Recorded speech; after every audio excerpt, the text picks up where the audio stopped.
নিশ্চিত আউট হয়ে গেল নট আউট। বাংলাদেশকে উইকেট নিতে দিল না শ্রীলঙ্কান আম্পায়ারের সঙ্গে বাকবিতণ্ডায় অধিনায়ক শান্ত। ইনিংসের তখন ৩১তম ওভার চলছিল।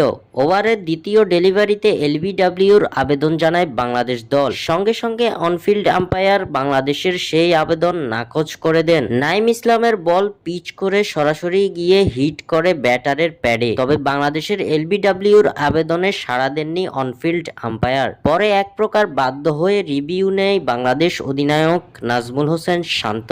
রিভিউ নিয়ে তৃতীয় আম্পায়ারের সিদ্ধান্তের অপেক্ষায় সবাই। তবে যে সিদ্ধান্ত এলো তা এক প্রকার অন্যায় করা হয়েছে বাংলাদেশ দলের সঙ্গে। নাইমের বলটি পিচ করে সরাসরি হিট করেছিল ব্যাটারের প্যাডে। তবে স্নিকোমিটারে ধরা পড়েছে স্পাইক। স্নিকোমিটারে যে স্পাইকটি ধরা পড়েছে তা মূলত ব্যাট প্যাডে লাগার স্পাইক। ব্যাট প্যাডে লাগার কারণে স্নিকোমিটারে স্পাইক ধরা পড়ে। রিপ্লেতে স্পষ্ট দেখা গিয়েছে বল ব্যাট স্পর্শ করেনি। তবে ব্যাট প্যাডে লাগার স্পাইক বিবেচনা করে নট আউটের সিদ্ধান্ত বহাল রাখার ঘোষণা দিলেন তৃতীয় আম্পায়ার। যে বিষয়টি নিয়ে অনফিল্ড আম্পায়ারকে জিজ্ঞাসাবাদ করতে দেখা যায় বাংলাদেশ অধিনায়ক শান্তকে।